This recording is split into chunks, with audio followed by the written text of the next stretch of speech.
მერტოვებ ლეიბორისტული პარტიის ლიდერის პოსტს.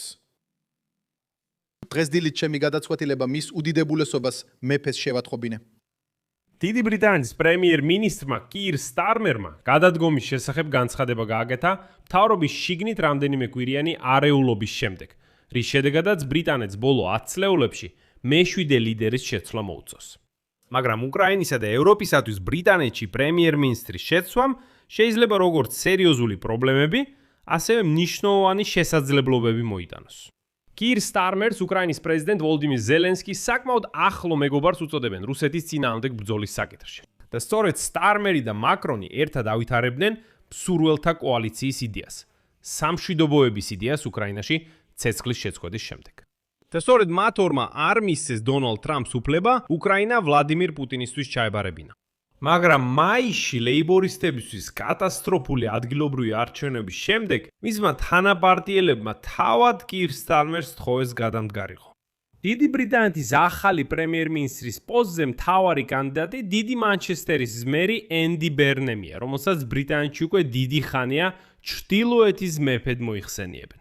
მისთვის პარტიაში ფაქტობრივად ცალკე არჩევნებიც კი ჩაატარეს, რათა ახალი პრემიერ-მინისტრისა და ლეიბორისტული პარტიის ახალი ლიდერის როლზე წარედგინათ. მაგრამ რას თავაზობს ბერნემი უკრაინასა და ევროპას? მოდით ერთად განვიხილოთ ეს ახლა. და მაშინვე გავაკეთებ სპოილერს ამ გამოშვებისთვის.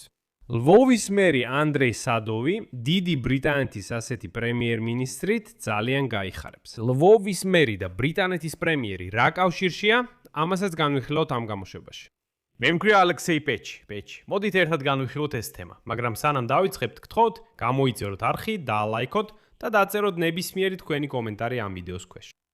მოდით კირ სტარმერის გადადგომით დავიწყოთ. დღეს 22 ივნისს დიდი ბრიტანეთის პრემიერ-მინისტრმა კირ სტარმერმა გადადგომის შესახებ განცხადება გააკეთა, მას შემდეგ რაც ბრიტანეთის მთავრობაში რამდენიმე კვირის განმავლობაში შიდა არეულობა იყო. კითხვა, რომელსაც ახლა ჩემი პარტია სვამს, შემდეგია. მესაბამები თუ არა, მე ამ პოზიციას საუკეთესოდ. რომ მივიყვანოთ ჩვენ შემდეგ საერთო არჩევნებამდე. მოვისმინეთ ჩემი საპარლამენტო პარტიის პასუხი ამ კითხვაზე და ვიღებ მას სიმდაბლით. ჩემი ყოველი გადაწყვეტილება ნაკარნახევი იყო იმ ქვეყნის ინტერესებით, რომელიც მე მიყვარს. სწორედ ამიტომ მივდივარ. მე ვხიდულობ არ ვაძლევ გადახდას და წასვლას. დღეს დილით ჩემი გადაწყვეტილების შესახებ შევატყობინე პენსიის ენერგეტიკული კუთხის წარმომადგენლებს და მე ვთხოვ ეროვნულ აღმასრულებელ კომიტეტს ლეიბორისტული პარტიისა შეადგინოს გრაფიკი, რომლის მიხედვითაც კანდიდატურების წარგენა დაიწყება 9 ივლისს და დასრულდება ზაფხულის საპარლამენტო არდადეგებამდე. თუ არჩევნები ჩატარდება, ეს საშუალებას მიცემს ახალ ლიდერს დაიკავოს თანამდებობა პარლამენტის სექტემბერში დაბრუნებამდე. მე დავრჩები პრემიერ-მინისტრის პოსტზე არჩევნების დასრულებამდე და ყველაფერს გავაკეთებ, რათა უზრუნველყო ხელისუფლების მოწესრიგებული გადაცემა. ასევე ჩემს მემკვიდრეს სრულ და უპირობო მხარდაჭერას გაუწევ, რადგან ვიცი, რომ ის მიიღებს. ბრიტანეთი, რომელიც ახლა ბევრად უფრო ძლიერი და სამართლიანია, ვიდრე ის, რაც მე მივიღე 2 წლის წინ, უკეთაა მომზადებული მომავალი გამოწვევებისთვის და შეუძლია უზრუნველყოს ლეიბორისტული პარტიისთვის ხელისუფლებაში, მეფლებაში მეორე ვადა. იმის გასაგებად, თუ რამდენად ტურბულენტურია პოლიტიკა ბრიტანეთში, ეს იქნება პრემიერ-მინისტრის მე-7 ცვლილება ბოლო 10 წლის განმავლობაში. ლეიბორისტულ პარტიას, რომელსაც ამჟამად კირ სტარმერი ხელმძღვანელობს, სწრაფად უნდა აერჩიოს ახალი ლიდერი, რადგან დიდი ბრიტანეთი ეკონომიკურ კრიზისს ეჯახება, რომელიც აშშ-ის ომმა ირანის წინააღმდეგ გამოიწვია. რატომ ტოვებს კირ სტარმერი თანამდებობას ახლა? საქმე იმაშია, რომ ლეიბორისტულ პარტიას უბრალოდ კატასტროფა დაემართა. მაისში ადგილობრივ არჩევნებში დამარცხება, რის შედეგადაც ლეიბორისტებმა უელსის პარლამენტზე კონტროლი დაკარგეს. და უკვე ადგილობრივი ექსპერტები ბრიტანელები ამტკიცებენ, რომ ეს იყო ლეიბორისტების ყველაზე ცუდი შედეგები შოტლანდიის არჩევნებში მთელი ისტორიის განმავლობაში. და სწორედ ამავე ადგილობრივმა არჩევნებმა გამოიწვია ის, რომ მთელ ქვეყანაში ლეიბორისტებმა 1200-ზე მეტი დეპუტატის ადგილი დაკარგეს. მაგრამ მხოლოდ არჩევნებმა არ მოახდინა გავლენა შეფასებაზე. სტარმერის გადადგომაზე შეიძლება ითქვას, რომ დონალდ ტრამპმაც და მისმა პრეზიდენტობამაც გარკვეულწილად ჩაძირა სტარმერის პოლიტიკური კარიერა. მაგალითად, პიტერ მანდელსონის გაშვებამ დიდი ბრიტანეთის ელჩის პოსტიდან ამერიკის შეერთებულ შტატებში მისი სკანდალურ ჯეფრი ეპსტეინთან კავშირების გამო გამოიწვია ნეგატიური რეაქცია. მაგრამ მალევე ამის შემდეგ გახდა ცნობილი, რომ კივ სტარმერმა მაინც დაამტკიცა მანდელსონის კანდიდატურა. მიუხედავად იმისა, რომ მან უსაფრთხოების შემოწმება ვერ გაიარა. მთლიანობაში დიდი სკანდალი იყო.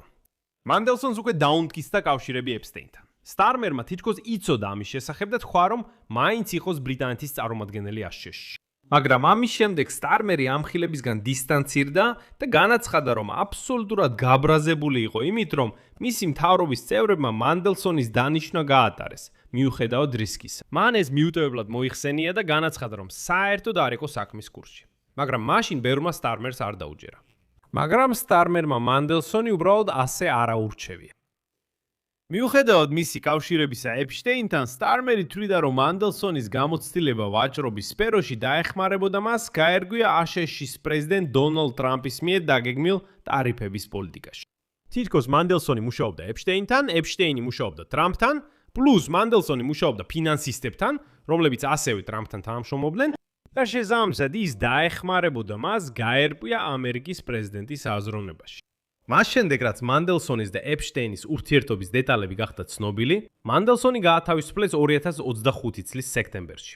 ხოლო მოგვიანებით დააკავეს სამსახურებრივი უფლებამოსილების ბოროტად გამოყენების ეჭვით, მათ შორის კომერციული საიდუმლოებების შესაძლო გაჟონვისთვის, სწორედ იმ ეპშტეინისთვის. მაგრამ სტარმერი მიდის და მის ადგილას მოდის სრულიად ახალი, ასევე ლეიბორისტი. მთავარი კანდიდატი არის დიდი მანჩესტერის მერი ენდი ბერნემი. და ეს არ არის უბრალოდ კარგი, ეს შესანიშნავი ამბავია უკრაინისთვის. და შემდეგ მე გეტყვით რატო. რაც უკრაინას ეხებოდა, ენდი ბერნემი ყველაფერს უჭერდა მხარს.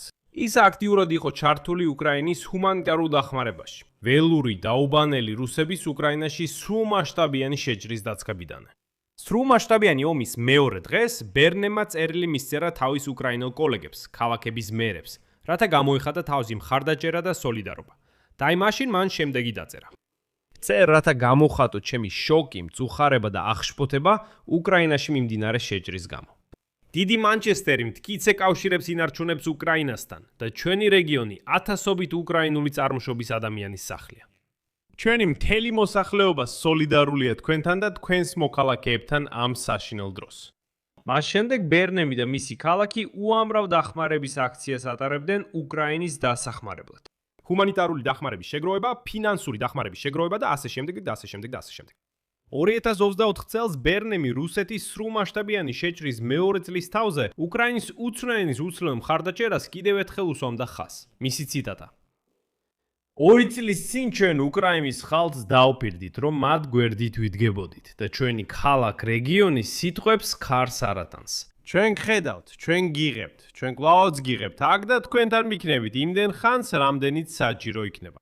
გარდა ამისა, ბერნემი საჯაროდ აცხადებდა, რომ ის და დიდი მანჩესტერი აღიარებენ უკრაინელების მასობრივ მკვლელობას საბჭოთა კავშირის მიერ 1922-1923 წლებში, რომელიც ცნობილია როგორც ჰოლოდომორი, სწორედ გენოციდად.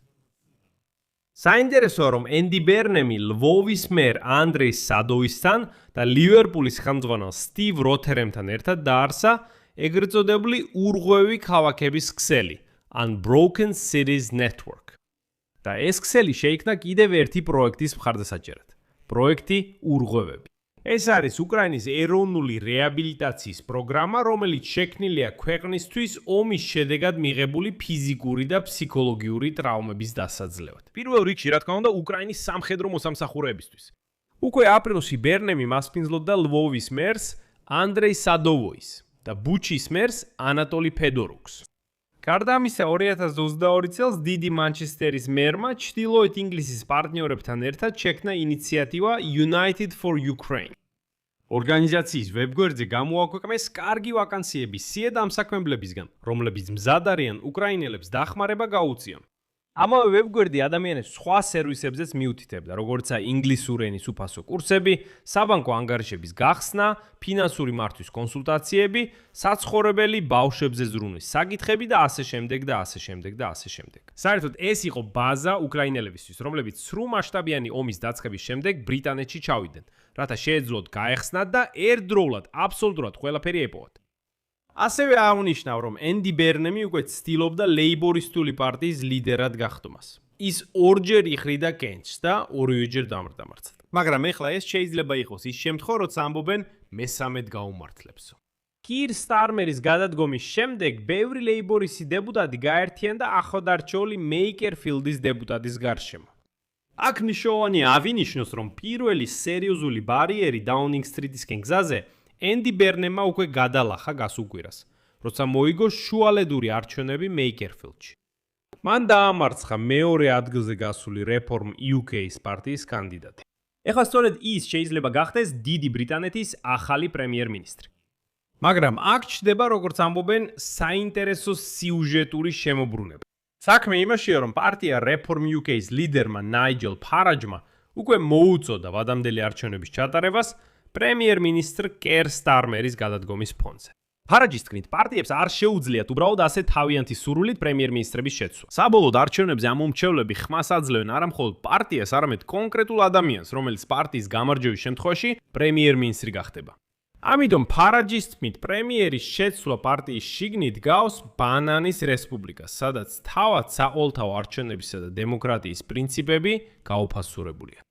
აქვე აღნიშნავ, რომ სწორედ ამ ნაიჯელ ფარაჯს ძალიან აქტიურად უჭერენ ხარს ამერიკელი მემარჯვენეები.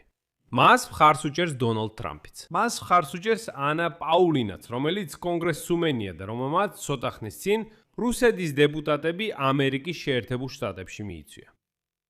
ისინი ყველა კერ სტარმერის წინააღმდეგ გამოდიოდნენ და სურთ, რომ ნაიჯელ ფარაჯი იცით ხელისუფლებაში მოვიდეს, როგორც მემარჯვენე. ნახოთ რა იქნება შემდეგ.